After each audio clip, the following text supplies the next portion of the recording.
Hello दोस्तों, इसके पहले कि हम 6 प्रैक्टिस सेट कर चुके हैं एसएससी सीजीएल के। आज का ये हमारा 7वां प्रैक्टिस सेट है। हम पहले के प्रैक्टिस सेट की तरह इसमें भी हम क्वेश्चंस को करेंगे, लेकिन इसमें जो हम क्वेश्चन लेकर आए हैं वो पहले से थोड़े से अलग होंगे। मतलब हम पहले प्रैक्टिस सेट में ज़्यादा से ज़्यादा 2 से 3 या फिर 5 क्वेश्चन तक कर पाते थे और उनको एक्सप्लेन करने में टाइम आपका पूरा हो जाता था। लेकिन आज का जो हम प्रैक्टिस सेट ये लेकर आए हैं आपके लिए, इसमें क्वेश्चन भी आप उनके 10 से 12 क्वेश्चन लेंगे और उनको भी डीपली एक्सप्लेन करेंगे, भले ही आपकी ये क्लास 1.5 से 2 घंटे की क्यों ना हो जाए। तो आप लोग अगर चैनल पे नए हैं तो वीडियो को लाइक करके चैनल को सब्सक्राइब कर लीजिए। साथ में बेल आइकन को प्रेस करके ऑल पर क्लिक कर लीजिएगा, ताकि आने वाली हर क्लास का नोटिफिकेशन आपको सबसे पहले मिल सके। साथ में अपने दोस्तों के साथ भी शेयर कीजिएगा, ताकि हमें भी थोड़ा सा सपोर्ट मिल सके आपके लिए बेटर कंटेंट लाने। आज के हम अपने पहले क्वेश्चन की तरफ बढ़ते हैं। देखते हैं आज का पहला क्वेश्चन। देखिए, आपका क्वेश्चन पूछा गया है, टाइमलेस स्टील पुस्तक किस क्रिकेट खिलाड़ी की है। आपके ऑप्शन दिए गए हैं कपिल देव, सौरव गांगुली, राहुल द्रविड़ या फिर सुनील गावस्कर। अगर हम टाइमलेस स्टील पुस्तक की अगर हम बात करें ये किसकी है, तो ये याद रखिएगा ये किसकी पुस्तक है। ये राहुल द्रविड़ की पुस्तक है। इस पुस्तक किसकी है? राहुल द्रविड़ की है। इसको किसने लिखा है? राहुल द्रविड़ ने लिखा है। इन पर कुछ पुस्तकें और भी लिखी गई हैं। इन पर लिखी गई पुस्तकें याद रखिएगा कौन सी। इन पर जो पुस्तकें लिखी गई हैं, इन पर लिखी गई बुक्स याद रखिएगा, एग्जाम में काफ़ी पूछी जाती हैं। लिखी गई बुक्स कौन कौन सी? इन पर लिखी गई 2 बुक्स हैं जो एग्जाम के पॉइंट ऑफ व्यू से काफ़ी इंपॉर्टेंट हैं। 2 बुक्स याद रखिएगा कौन कौन सी पूछी जाती हैं। एक इनकी एक पुस्तक पूछी जाती है, कौन सी? राहुल द्रविड़। कौन सी? राहुल द्रविड़। इन पर एक पुस्तक पूछी जाती है Rahul Dravid a biography. A biography. इसके राइटर कौन है? अगर इसके राइटर की बात करें, इसके राइटर कौन है? वेदम जयशंकर है। कौन है? वेदम जयशंकर है। वेदम जयशंकर है। दूसरी अगर पुस्तक बात करें इनके ऊपर जो लिखी गई है, इनके ऊपर दूसरी पुस्तक है द नाइस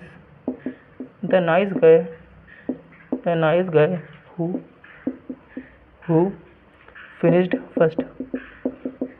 फिनिश्ड फर्स्ट। इन्हीं के ऊपर लिखी गई पुस्तक है और इसके लेखक हैं, इसके लेखक की बात करें, इसके लेखक हैं देवेंद्र प्रभुदेसाई। कौन? देवेंद्र प्रभुदेसाई। देवेंद्र प्रभुदेसाई। ये चीज़ आपको क्लियर होनी चाहिए। ये चीज़ आपको अच्छे से क्लियर होनी चाहिए। अच्छा, अगर हम सुनील गावस्कर की बात करें, सुनील गावस्कर की कुछ बुक्स हैं जो पूछी जाती हैं। कौन कौन सी? Sunny days. कौन सी पूछी जाती है? सनी डेज पूछी जाती है। कौन सी? सनी डेज पूछी जाती है। इसके अलावा आइडल्स पुस्तक पूछी जाती है, आइडल्स बुक पूछी जाती है। एक और पूछी जाती है रन्स एंड रूइंस पुस्तक पूछी जाती है। इन्हीं से एक और पूछी जाती है, कौन सी? वनडे वंडर्स पूछी जाती है। कौन सी? वनडे वंडर्स बुक्स इनसे पूछी जाती है। ठीक, ये चीज़ आपको क्लियर होनी चाहिए, इनकी ये बुक्स क्लियर होनी चाहिए। इतना आपको समझ में। दूसरी चीज़ अगर बात करें, क्या कपिल देव की अगर बात करें, कपिल देव से इनकी ऑटोबायोग्राफी पूछी जाती है। कौन सी? Straight from the heart. Straight from the heart. इनसे एक ये क्या है? इनकी ऑटोबायोग्राफी है, इनकी आत्मकथा है।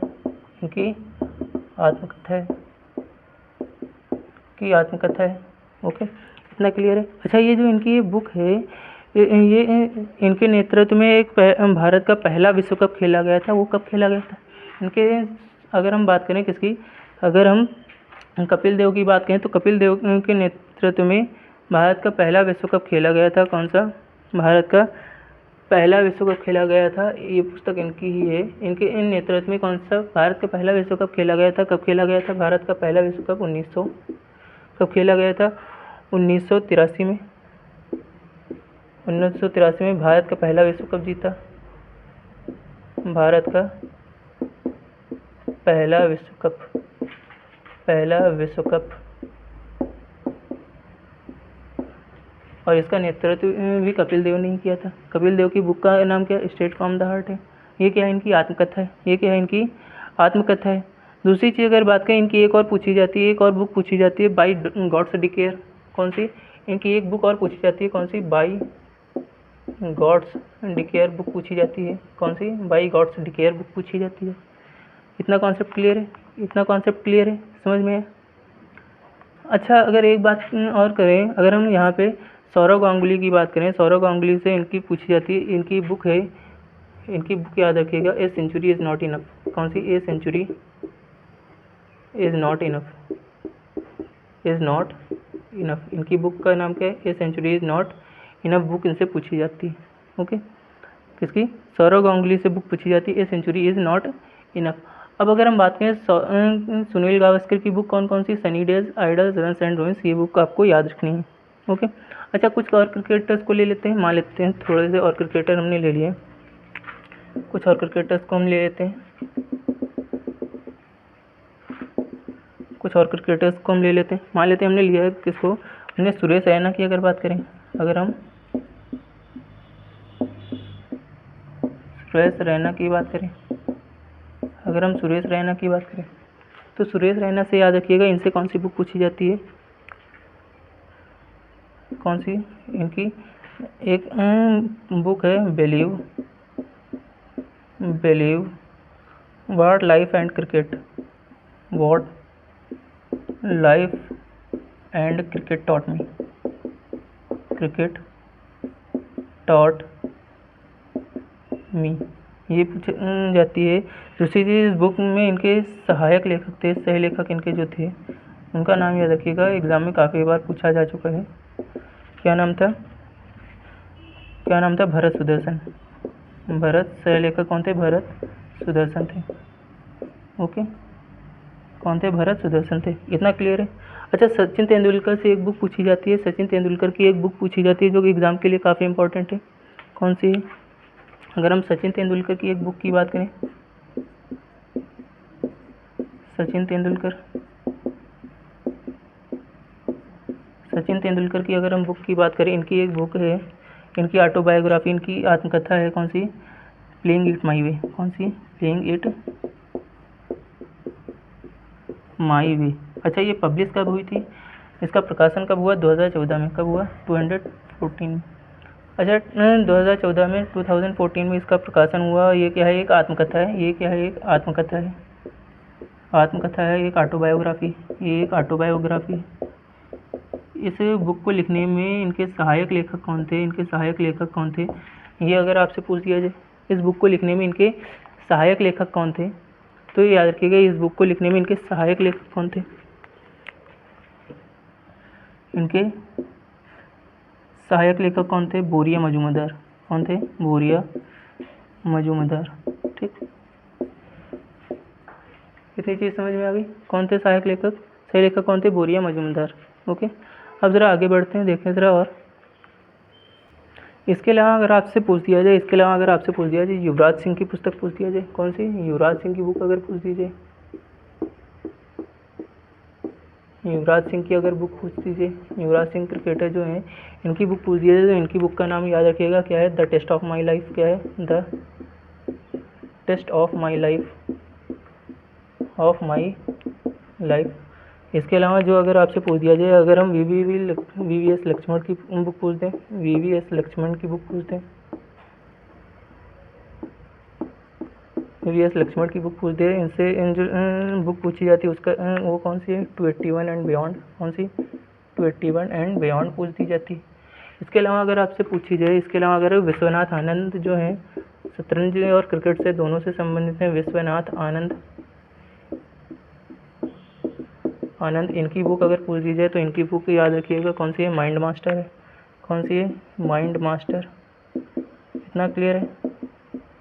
इतनी क्लियर है? अच्छा, कुछ एक्टर्स हैं, जो एक्ट्रेस जो हैं दो, उनकी काफ़ी बुक पूछी जाती है। वो एक्टर्स जो हैं, ट्विंकल खन्ना और किसकी? ट्विंकल खन्ना और प्रियंका चोपड़ा जोनस की, जो अभी जल्दी में इनसे रिलेटेड करंट अफेयर में क्वेश्चन पूछी जा रही है, प्रियंका चोपड़ा जोनस से, वो याद रखिएगा। पहले ट्विंकल खन्ना की अगर हम बात करें, अगर हम ट्विंकल खन्ना की बात करें, अगर ट्विंकल खन्ना की बात करें, तो इनकी बुक का नाम याद रखिएगा, इनकी बुक्स का नाम क्या है? The Diary of Domestic Diva. कौन सी? Domestic Diva. The Diary of Domestic Diva पूछी जाती है इनसे। इसके अलावा ट्विंकल खन्ना की दूसरी बुक जो है, मिसेस फन्नी बोन्स पूछी जाती है, मिसेस फन्नी बोन्स पूछी जाती है। इसके अलावा अगर हम बात करें इनसे पूछी जाती है कौन सी पैजामाज आर फॉर गिविंग, कौन सी पैजामाज आर फॉर गिविंग पूछी जाती है। इनसे कौन सी पैजामाज आर फॉर गिविंग बुक पूछी जाती है। इन्हीं से एक बुक पूछी जाती है, कौन सा, वेलकम टू पैराडाइज, कौन सी, वेलकम टू पैराडाइज। सबसे इम्पोर्टेंट बुक इनकी यही है जो ये पूछी जाती है, कौन सी, वेलकम टू पैराडाइज। इस पर इम्पोर्टेंट का लगा लीजिएगा, ये इम्पोर्टेंट है, कई बार एग्जाम में पूछी जा चुकी है। अच्छा, अगर हम बात करें प्रियंका चोपड़ा जोनस की बुक जो है किसकी, अगर हम प्रियंका चोपड़ा जोनस की बात करें,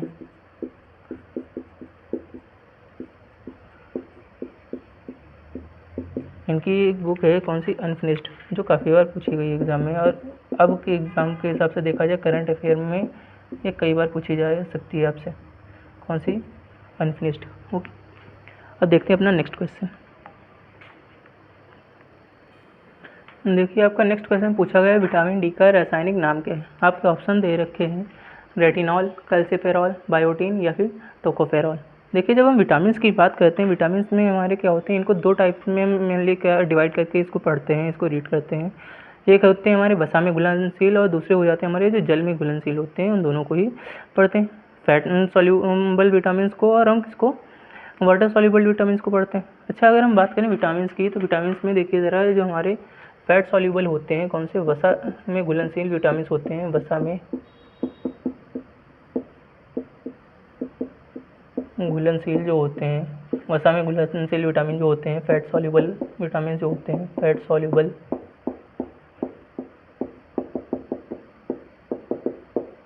जो फैट सॉल्यूबल विटामिन होते हैं, ये कौन कौन से होते हैं। अगर आपसे ये पूछ दिया जाए तो इसके अंतर्गत कौन सा आ जाता है, इसके अंदर विटामिन ए आ जाता है, कौन सा, विटामिन ए आ जाएगा, विटामिन ए आ जाता है, और कौन सा आ जाता है, विटामिन डी आ जाता है, कौन सा, विटामिन डी आ जाता है, और कौन सा आ जाता है, विटामिन ई आ जाएगा, विटामिन ई आ जाएगा, और विटामिन के आ जाता है, कौन सा, विटामिन के आ जाता है।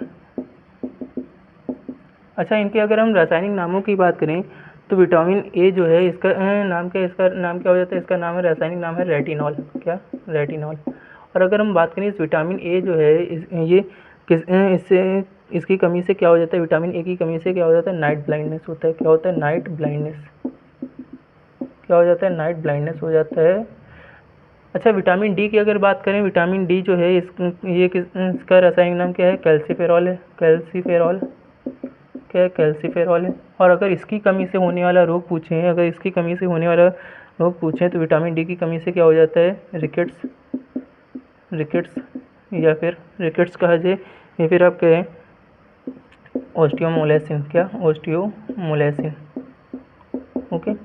अच्छा, विटामिन ई की बात करें, इसका रासायनिक नाम क्या है, टोकोफेरॉल है, क्या है, टोकोफेरॉल है, क्या है, टोकोफेरॉल है। और इसकी कमी से कौन सा रोग होता है, ये मुश्किल से होता है, जल्दी नहीं होता है, इसलिए इसको क्या दुर्लभ कह सकते हैं आप। अच्छा, विटामिन के की बात करें, इसका रासायनिक क्या नाम है, इसको रासायनिक नाम है फाइलोक्विनोन, क्या, फाइलोक्विनोन, ओके। अगर हम बात करें, इसमें सबसे चीज़ याद रखना, अगर विटामिन के की कमी हो रही है, विटामिन के की कमी अगर है, विटामिन के जो है किसमें सहायता करता है, ये रक्त का थक्का जमाने इसमें सहायता करता है, किसमें, रक्त का थक्का जमाने में, ये किसमें सहायता करता है, रक्त का थक्का जमाने में सहायता करता है। दूसरी चीज़ अगर हम बात करें इसकी कमी से, क्या, इसकी कमी से हमारी जो ब्लीडिंग है वो नहीं रुकेगी, वो लगातार होती रहेगी, इसकी कमी से ब्लीडिंग लगातार होती रहेगी। ये सभी हमारे जो वसा में घुलनशील विटामिन है, कौन कौन से, vitamin A, vitamin D, vitamin E और विटामिन के। इसको अगर आप ट्रिक से याद रखना चाहें तो आप एडिक कह सकते हैं, एडिक याद रखिएगा, आपको याद रहेगा कि वसा में घुलनशील विटामिन कौन कौन से होते हैं। ठीक, अब अगर हम आपका इसका आंसर मिल गया होगा ना, विटामिन डी का रासायनिक नाम क्या है, तो राइट आंसर क्या हो जाएगा, कैल्सीफेरॉल हो जाएगा, क्या हो जाएगा, कैल्सीफेरॉल हो जाएगा। अच्छा, ये विटामिन डी जो है इसका प्रमुख कार्य क्या होता है, इसके रिकेट्स या ऑस्टियोमोलेसिन होता है, इसका प्रमुख क्या होता है, इसका कार्य क्या होता है, ये हड्डियों के लिए आवश्यक होता है, किसके, हड्डियाँ। ठीक, इसका प्रमुख कार्य हड्डियों के लिए होता है, ये चीज़ आपको क्लियर रहेगी। इतना समझ में। अच्छा, वसा में घुलनशील हो गया। अब अगर हम जल में घुलनशील की बात करें, जल में घुलनशील की बात करें तो ज़रा देखिए जल में घुलनशील कौन कौन से हो जाएंगे, साथ में नोट डाउन करते रहिएगा। और अगर चैनल पे नए हैं तो वीडियो को लाइक करके चैनल को सब्सक्राइब जरूर कर लीजिए, ताकि हमें भी आपके लिए अच्छे से अच्छा कंटेंट लाने के लिए मोटिवेशन मिलता रहे। अब ज़रा देखिए ये हमारे किस में वसा में घुलनशील हो गया। अब अगर हम जल में घुलनशील की बात करें, जल में घुलनशील डाल लीजिएगा ज़रा, जल में घुलनशील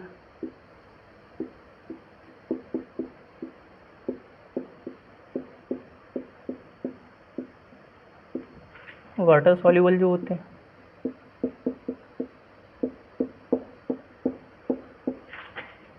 वाटर सॉल्युबल जो विटामिन होते हैं। अब ज़रा देखिए अगर हमारे जो जल में घुलनशील विटामिन हैं, इसमें कौन कौन से आ जाते हैं, इसमें कौन कौन सा आ जाता है, इसमें आपका विटामिन B1 आ जाता है। कौन सा, विटामिन B1 आ जाएगा, विटामिन B2 आ जाता है, विटामिन B3 आ जाएगा। कौन सा, विटामिन B3 आ जाता है, विटामिन B5 आ जाता है, B6 आ जाता है। कौन सा, B6 आ जाएगा। इसके अलावा कौन सा आ जाता है, B7 आ जाता है। कौन सा आ जाएगा, B7 आ जाता है। इसके अलावा कौन सा आ जाता है, B9 आ जाता है, B9 आ जाता है। और B12 आ जाता है, B12 आ जाता है। इसके अलावा कौन सा, विटामिन C भी आ जाएगा। कौन सा, विटामिन C आ जाता है। अच्छा, इनकी अगर हम बात करें किसकी कमी से कौन सा समस्या हो सकती है, कौन सा रोग होता है, किसकी कमी से कौन सा रोग होता है। पहले इनके रासायनिक नामों की बात करें। इसका रासायनिक विटामिन B1 जो है, इसका रासायनिक नाम क्या है, थायमीन है। क्या है, थायमीन है। क्या है, थायमीन है। और इसकी कमी से इसका प्रमुख कार्य कहाँ, तंत्रिका तंत्र में होता है। और इसकी कमी से कौन सा रोग होता है, इसका कार्य अगर याद रखें तो कहाँ पर, तंत्रिका तंत्र में इसका प्रमुख कार्य होता है, तंत्रिका तंत्र में। इसकी कमी से कौन सा रोग होता है, इसकी कमी से बेरी रोग हो जाता है। कौन सा, बेरी रोग होता है। अच्छा, अगर हम विटामिन B2 की बात करें, विटामिन B2 की बात करें, इसका रासायनिक नाम क्या है, राइबोफ्लेविन है, राइबोफ्लेविन है। और ये इसका प्रमुख कार्य कहाँ होता है, इसका प्रमुख कार्य होता है त्वचा और ऊर्जा के लिए। इसका प्रमुख कार्य त्वचा और ऊर्जा के लिए होता है। दूसरी चीज़ इसका अगर हम बात करें, इसकी कमी से क्या हो जाता है, इसकी कमी से चिलोसिस हो जाती है। क्या, चिलोसिस नामक रोग हो जाते हैं। अगर हम बात करें इसकी विटामिन B3 यानी कि नियासिन की, किसकी, नियासिन की अगर हम बात करें, विटामिन B3 यानी कि नियासिन की बात करें, इसका प्रमुख कार्य ऊर्जा प्रदान करना है। और दूसरी चीज़ अगर इसकी कमी से अगर बात करें, इसकी कमी से कौन सा रोग होता है, पुलेग्रा हो जाता है। क्या हो जाता है, पुलेग्रा नामक रोग हो जाता है। अच्छा, अगर हम बात करें विटामिन B5 की, विटामिन B5 की, तो इसका नाम याद रखिएगा, पेंटोथेनिक एसिड है। क्या है, पेंटोथेनिक एसिड है। क्या है, पेंटोथेनिक एसिड है। दूसरी चीज़ अगर इसका काम क्या होता है, इसका काम क्या होता है, इसका हार्मोन निर्माण करना, इसका हार्मोन निर्माण करना काम है। इसका काम क्या है, हार्मोन निर्माण करना। और इसकी कमी से क्या होता है, ये इसकी कमी से जल्दी कोई रोग नहीं होता है, बहुत दुर्लभ बीमारी है, बहुत दुर्लभ होता है ये, सभी में हार्मोन भरे पड़े रहते हैं। अच्छा, अगर हम बात करें विटामिन B6 की, विटामिन B6 का याद रखिएगा, इसका रासायनिक नाम क्या है, पायरिडॉक्सिन है। क्या है, पायरिडॉक्सिन है। और इसका कार्य क्या होता है, पायरिडॉक्सिन, इसका क्या होता है, इसका कार्य प्रोटीन से संबंधित है। किससे, प्रोटीन से संबंधित है, चयापचय करने में। और इसकी कमी से कौन सा रोग होता है, एनीमिया हो जाता है। क्या हो जाता है, एनीमिया नामक रोग हो जाता है। अच्छा, अगर हम बात करें अगर हम विटामिन B7 की बात करें, इसका नाम क्या है, बायोटीन है। क्या है, बायोटीन है। और इसका कार्य क्या होता है, ये किस के लिए प्रमुख होते हैं, बाल और त्वचा दोनों के लिए, बाल और त्वचा दोनों के लिए। इसकी कमी से अगर हम बात करें, इसकी कमी से क्या है, इसकी कमी से जो होने वाले रोग हैं वो बहुत कम होते हैं, बहुत दुर्लभ होते हैं, इतनी जल्दी नहीं होते हैं। अच्छा, अगर हम बात करें विटामिन B9 की, इसका रासायनिक नाम क्या है, इसका फॉलिक एसिड है। रासायनिक नाम क्या है, केमिकल नेम क्या है, फॉलिक एसिड है, फॉलिक एसिड, फॉलिक एसिड। इसका कार्य क्या होता है, इसका काम होता है रेड ब्लड सेल्स का निर्माण करना, आरबीसी का निर्माण करना। और इसकी कमी से क्या हो जाता है, इसकी कमी से कौन सा रोग होता है, इसकी कमी से मेगैलोब्लास्टिक एनीमिया हो जाता है। क्या हो जाता है, मेगैलोब्लास्टिक एनीमिया हो जाता है। अच्छा, अगर हम बात करें विटामिन B12 की, विटामिन B12 की, तो इसका नाम याद रखिएगा, विटामिन B12 का नाम क्या है, कोबैलेमिन है। क्या है, कोबैलेमिन है। दूसरी चीज़ अगर हम इसके कमी से होने वाले इसका कार्य क्या होता है, नसों के लिए होता है, और दूसरा आरबीसी के लिए इसका कार्य होता है। इसकी कमी से कौन सा रोग होता है, इसकी कमी से कौन सा रोग होता है, पर्नीशियस क्या हो जाएगा, पर्नीशियस एनीमिया हो जाता है। क्या हो जाता है, पर्नीशियस एनीमिया हो जाता है। और अगर हम विटामिन सी की बात करें तो विटामिन सी का रासायनिक नाम क्या हो जाता है, एस्कॉर्बिक एसिड क्या हो जाएगा, एस्कॉर्बिक एसिड हो जाता है, एस्कॉर्बिक एसिड हो जाता है। इसका क्या क्या होता है, इसका कार्य होता है प्रतिरक्षा या फिर घाव भरना, या फिर क्या घाव भरना। और इसकी कमी से क्या हो जाता है, इसकी कमी से स्कर्वी नामक रोग हो जाता है। कौन सा,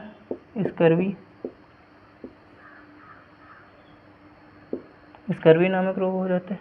कितनी चीज़ें क्लियर है, कितना सब समझ में आ गया। ओके, अब ज़रा देखिए, आगे बढ़ते हैं ज़रा। देखिए, आपका नेक्स्ट क्वेश्चन पूछा गया, बीजू पटनायक अंतर्राष्ट्रीय हवाई अड्डा भारत के किस राज्य में। आपके ऑप्शन दिए गए असम, पंजाब, उड़ीसा या फिर तेलंगाना। देखिए, अगर हम बात करें बीजू पटनायक अंतर्राष्ट्रीय हवाई अड्डे की, तो ये कहाँ पे है, ये आपको याद रखना है, ये कहाँ पर है, उड़ीसा में। उड़ीसा में कहाँ पर, उड़ीसा में भी याद रखिएगा। उड़ीसा में पूछा जा सकता है किस कहाँ पर स्थित है, तो उड़ीसा में याद रखिएगा। उड़ीसा में कहाँ, भुवनेश्वर में। कहाँ पर, भुवनेश्वर में। ठीक। अच्छा, तेलंगाना के हैदराबाद में कहाँ पर, तेलंगाना के हैदराबाद में याद रखिएगा कौन सा है, कौन सा, राजीव गांधी अंतर्राष्ट्रीय हवाई अड्डा है। कौन सा, राजीव गांधी अंतर्राष्ट्रीय हवाई अड्डा है, अंतर्राष्ट्रीय हवाई अड्डा है, ये भी याद रखिएगा। अच्छा, अगर आपसे पूछ दिया जाए कि असम जो है, असम में कौन सा है, तो असम के गुवाहाटी में। कौन सा, असम के गुवाहाटी में। कहाँ पर, असम के गुवाहाटी में। कौन सा हवाई अड्डा है, तो असम के गुवाहाटी में याद रखिएगा। कौन सा लोकप्रिय गोपीनाथ बारदोली हवाई अड्डा। कौन सा, लोकप्रिय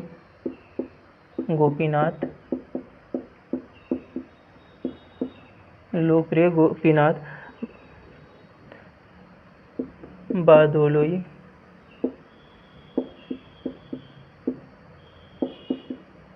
हवाई अड्डा।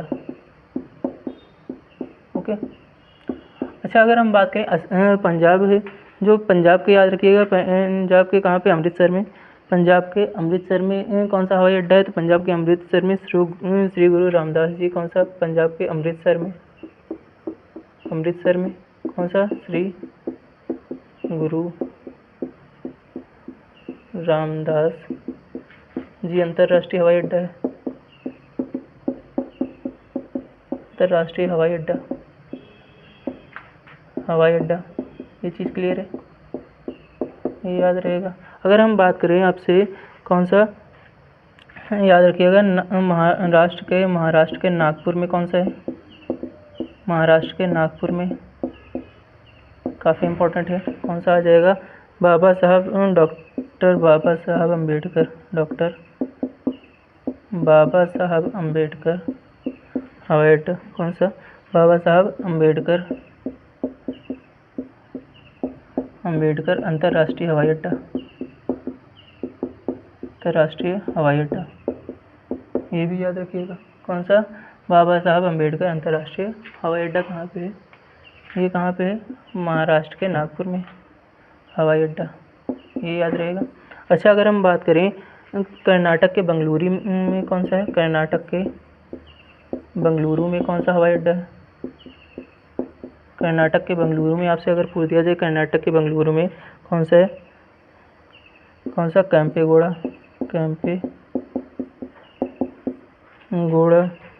अंतर्राष्ट्रीय हवाई अड्डा। कौन सा, कैंपेगौड़ा अंतर्राष्ट्रीय हवाई अड्डा। ये चीज़ भी आपको याद रखनी है। अगर आपसे पूछ दिया जाए कि नई दिल्ली में, अगर आपसे पूछ दिया जाए न्यू दिल्ली में कौन सा है, न्यू दिल्ली में, तो याद रखिएगा कौन सा, इंदिरा गांधी। कौन सा, इंदिरा गांधी अंतर्राष्ट्रीय हवाई अड्डा। कौन सा, इंदिरा गांधी अंतर्राष्ट्रीय हवाई अड्डा। ये भी याद रखिएगा। कौन सा? इंदिरा गांधी अंतर्राष्ट्रीय हवाई अड्डा। अगर आपसे पूछ दिया जाए गुजरात के अहमदाबाद में कौन सा है? गुजरात के अहमदाबाद में कौन सा है? अहमदाबाद। तो गुजरात के अहमदाबाद में याद रखिएगा कौन सा है? कौन सा? सरदार वल्लभ भाई पटेल। कौन सा? सरदार वल्लभ भाई पटेल। वल्लभ भाई पटेल अंतर्राष्ट्रीय हवाई अड्डा। पटेल अंतर्राष्ट्रीय हवाई अड्डा।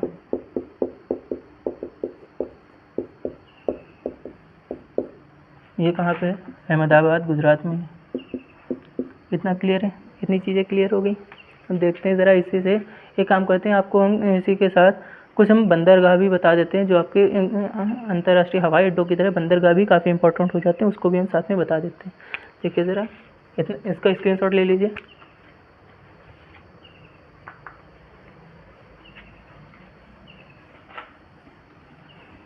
कुछ बंदरगाह लिख लीजिए जो काफ़ी इंपॉर्टेंट है आपके एग्ज़ाम के लिए।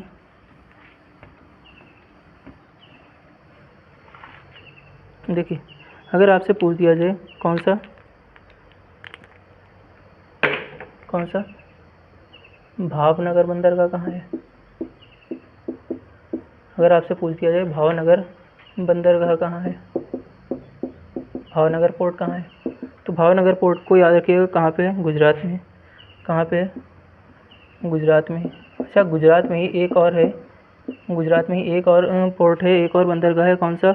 पोरबंदर बंदरगाह। कौन सा? पोरबंदर बंदरगाह। ये भी याद रखिएगा। कौन सा? ये भी कहाँ पे है? ये भी गुजरात में। ये भी गुजरात में। अगर पूछ दिया जाए आपसे कौन सा रत्नागिरी बंदरगाह कहाँ है, आपसे पूछा जाए रत्नागिरी बंदरगाह कहाँ है, रत्नागिरी बंदरगाह कहाँ है, तो कहाँ पे है ये? महाराष्ट्र में। कहाँ पे है? महाराष्ट्र में है। कहाँ पे है? महाराष्ट्र में। अगर आपसे पूछ दिया जाए अगर पूछा जाए कौन सा? आपसे अगर पूछ दिया जाए मछलीपट्टनम का बंदरगाह कहाँ है, मछलीपट्टनम का बंदरगाह। कौन सा? मछलीपट्टनम बंदरगाह। आपसे अगर पूछा जाए मछलीपट्टनम बंदरगाह कहाँ है, मछलीपट्टनम बंदरगाह आपसे पूछ दिया जाए तो कहाँ पे? आंध्र प्रदेश में। कहाँ पे? आंध्र प्रदेश में। अगर आपसे कह दिया जाए नागापट्टनम बंदरगाह कहाँ है, कौन सा? नागापट्टनम बंदरगाह। नागापट्टनम बंदरगाह। तो याद रखिएगा नागापट्टनम बंदरगाह कहाँ है, ये आपका तमिलनाडु में। कहाँ पे है? तमिलनाडु में। ये चीज़ आपको क्लियर रहनी चाहिए। अच्छा, इसके अलावा एक और बता दीजिए ज़रा, इसका एक और पूछ दिया जाए अगर कासरगोड बंदरगाह पूछ दिया जाए, कौन सा? कासरगोड बंदरगाह पूछ दिया जाए, कासरगोड बंदरगाह पूछ दिया जाए। कासरगोड बंदरगाह कहाँ पे है? ये केरल में। ये कहाँ पे है? केरल में। इतनी चीज़ें क्लियर। ये बंदरगाह याद रखिए, ये काफ़ी इंपॉर्टेंट है आपके एग्ज़ाम के हिसाब से, ये एग्ज़ाम के पॉइंट ऑफ व्यू के हिसाब से काफ़ी इंपॉर्टेंट है, कई बार पूछे जा चुके हैं। इंपॉर्टेंट में लिख लीजिएगा इसको। देखिए आपसे क्वेश्चन पूछा गया है विश्व ब्रेल दिवस प्रत्येक वर्ष किस तिथि को मनाया जाता है। आपके ऑप्शन दिए गए हैं 4 जनवरी, 12 जनवरी, 25 जनवरी या फिर 15 जनवरी। अगर हम बात करें विश्व ब्रेल दिवस की, तो विश्व ब्रेल दिवस प्रत्येक वर्ष कितनी तारीख को मनाया जाता है? 4 जनवरी को मनाया जाता है। कितनी तारीख को? 4 जनवरी को मनाया जाता है। चलिए ज़रा इसको हम जनवरी मंथ को पूरा एक बार रिवाइज कर लेते हैं, जनवरी मंथ को एक बार पूरा रिवाइज कर लेते हैं। बताइए ज़रा 1 जनवरी को क्या मनाया जाता है? 1 जनवरी को क्या मनाया जाता है? 1 जनवरी को वैश्विक परिवार दिवस मनाया जाता है। क्या मनाते हैं? वैश्विक परिवार दिवस मनाते हैं। वैश्विक परिवार दिवस। 4 जनवरी को आपको समझ में आएगा विश्व ब्रेल दिवस मनाते हैं। इसके बाद अगर पूछ दिया जाए 9 जनवरी को, 9 जनवरी को क्या मनाते हैं? प्रवासी भारतीय दिवस मनाते हैं। क्या? प्रवासी भारतीय दिवस। इसी तिथि को गांधी जी वापस आए थे भारत। प्रवासी भारतीय दिवस। इसके अलावा अगर बात से पूछा जाए 10 जनवरी को क्या मनाते हैं? 10 जनवरी को विश्व हिंदी दिवस मनाते हैं। क्या मनाते हैं? विश्व हिंदी दिवस मनाते हैं। विश्व हिंदी दिवस मनाते हैं। इसके बाद अगर आपसे पूछ दिया जाए 12 जनवरी को क्या मनाते हैं? 12 जनवरी को राष्ट्रीय युवा दिवस मनाते हैं। क्या मनाते हैं? राष्ट्रीय युवा दिवस मनाते हैं। युवा दिवस मनाते हैं। इसके बाद अगर आपसे पूछते हैं 15 जनवरी को क्या मनाते हैं, 15 जनवरी को, तो 15 जनवरी को क्या मनाते हैं, भारतीय थल सेना दिवस मनाते हैं। क्या मनाते हैं, भारतीय थल सेना दिवस मनाते हैं। बताइए, आप लोगों का काम है आपको बताना है कि वायुसेना दिवस कब मनाते हैं और नेवी डे कब मनाते हैं। ये दोनों चीज़ें आपको बतानी है। भारतीय थल सेना दिवस, थल सेना दिवस। अच्छा, अगर हम 15 जनवरी की बात करें, अगर 16 जनवरी को, क्या अगर 16 जनवरी को बात करें तो इस दिन राष्ट्रीय स्टार्टअप दिवस यानी कि नेशनल स्टार्टअप डे मनाया जाता है। कौन सा, नेशनल स्टार्टअप डे। क्या नेशनल स्टार्टअप डे मनाया जाता है। इसके अलावा अगर हम बात करें 23 जनवरी को क्या मनाया जाता है, 23 जनवरी, 23 जनवरी को याद रखिएगा क्या, पराक्रम दिवस। कौन सा, पराक्रम दिवस मनाया जाता है। 23 जनवरी को पराक्रम दिवस मनाया जाता है। इसके बाद अगर हम बात करें 25 जनवरी को, 25 जनवरी को क्या मनाया जाता है, 25 जनवरी को राष्ट्रीय पर्यटन दिवस मनाया जाता है। क्या मनाते हैं, राष्ट्रीय पर्यटन दिवस मनाते हैं। क्या मनाया जाता है, राष्ट्रीय पर्यटन दिवस। इतना कॉन्सेप्ट क्लियर है, इतनी चीज़ें समझ में आई। इसके अलावा अगर हम बात करें, इसके अलावा अगर आपसे पूछ दिया 26 जनवरी को, तो आप जानते हैं क्या, अंतर्राष्ट्रीय सीमा शुल्क दिवस भी मनाया जाता है और इसी दिन गणतंत्र दिवस भी मनाते हैं। कब, 26 जनवरी को क्या मनाया जाता है, अंतर्राष्ट्रीय सीमा शुल्क दिवस। अंतर्राष्ट्रीय सीमा शुल्क दिवस, सीमा शुल्क दिवस मनाते हैं, अंतर्राष्ट्रीय सीमा शुल्क दिवस मनाते हैं। इसके अलावा अगर हम बात करें 26 जनवरी को गणतंत्र दिवस भी मनाया जाता है और उसके बाद अगर हम बात करें 30 जनवरी को क्या मनाया जाता है, तो 30 जनवरी को 3 दिवस मनाए जाते हैं। 30 जनवरी को पहला तो शहीद दिवस, कौन सा, शहीद दिवस मनाया जाता है 30 जनवरी को। इसके अलावा 23 जनवरी को ही और क्या मनाया जाता है, 23 जनवरी को इसी दिन विश्व कुष्ठ रोग निवारण दिवस भी मनाया जाता है। विश्व कुष्ठ रोग निवारण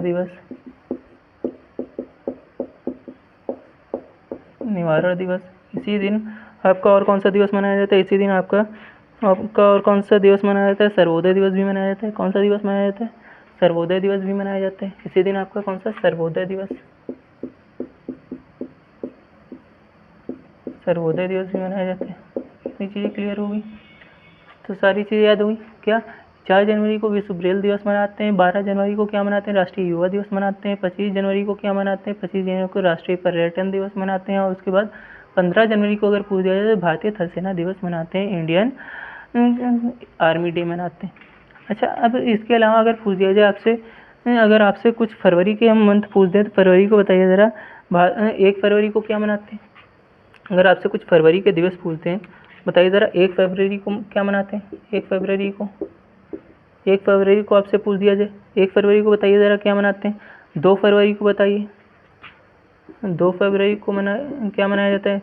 4 को क्या मनाते हैं, 4 फरवरी को क्या मनाते हैं। 7 फरवरी को क्या मनाते हैं, बताइए ज़रा, 7 को क्या मनाते हैं। 12 फरवरी को बताइए ज़रा क्या मनाते हैं, 12 फरवरी को क्या मनाते हैं।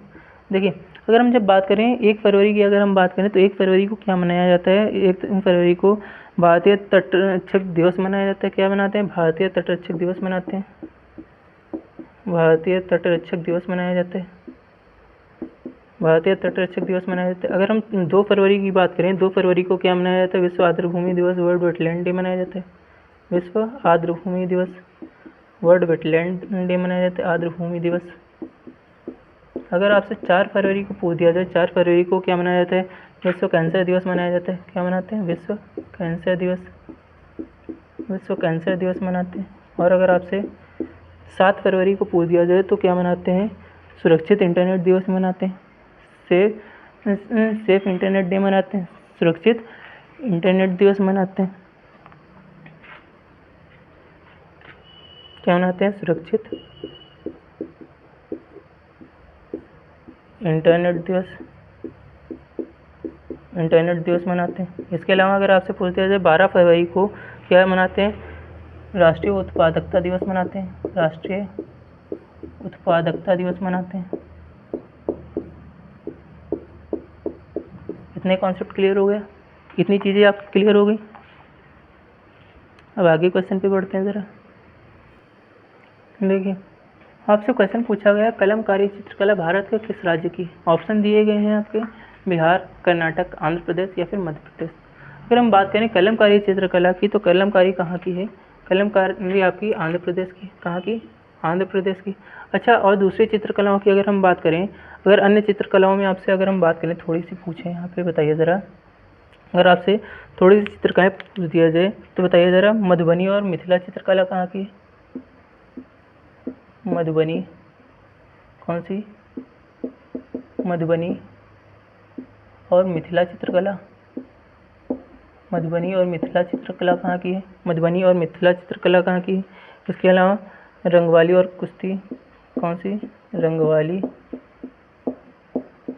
रंगवाली चित्रकला। और इसके अलावा पूछ दिया जाए कसूती चित्रकला। कसूती चित्रकला कहाँ की है? इसको बताइए ज़रा। इसके अलावा आपसे पूछ दिया जाए कालीघाट चित्रकला कौन सी? कालीघाट चित्रकला ये कहाँ की है? इसके अलावा अगर आपसे पूछ दिया जाए चिकनकारी चित्रकला कहाँ की है? चिकनकारी चित्रकला कहाँ की? इसके अलावा अगर आपसे पूछ दिया जाए वली या वार्ली चित्रकला कौन सी? वली या फिर कहा जाए वार्ली चित्रकला कहाँ की? वार्ली चित्रकला कहाँ की? इसके अलावा आपसे पिथौरा या अधिया चित्रकला पूछ दिया जाए कौन सी? पिथौरा या फिर अधिया चित्रकला। पिथौरा पूछा जाए, अधिया पूछ दिया जाए, ये चित्रकला कहाँ की? ये आपको बताना है। इसके अलावा कोल्लम चित्रकला कहाँ की? कौन सी? कोल्लम चित्रकला कहाँ की? कोल्लम चित्रकला कहाँ की? ये आपको बताना है। इसके अलावा आपसे पूछ दिया जाए फुलकारी चित्रकला कहाँ की? फुलकारी, इसको बताइए ये ज़रा, फुलकारी चित्रकला कहाँ की? इसके अलावा अगर आपसे पूछ दिया जाए मुगलू चित्रकला कहाँ की? मुगलू चित्रकला कहाँ की? मुगलू चित्रकला कहाँ की? अल्पना चित्रकला कहाँ की? कौन सी? अल्पना चित्रकला कहाँ की? ये आपसे पूछ दिया जाए। अगर आपसे पूछ दिया जाए जादव पटिया चित्रकला कहाँ की? कौन सी? जादव पटिया चित्रकला कहाँ की? ये आपसे अगर पूछ दिया जाए, ये सारी चित्रकलाएँ पूछ दी जाए तो आपको इनको बारे में भी अच्छे से पता होना चाहिए। देखिए, अगर हम बात करें मधुबनी या फिर मिथिला चित्रकला की, तो ये कहाँ की? ये बिहार की है। कहाँ की है? बिहार की है।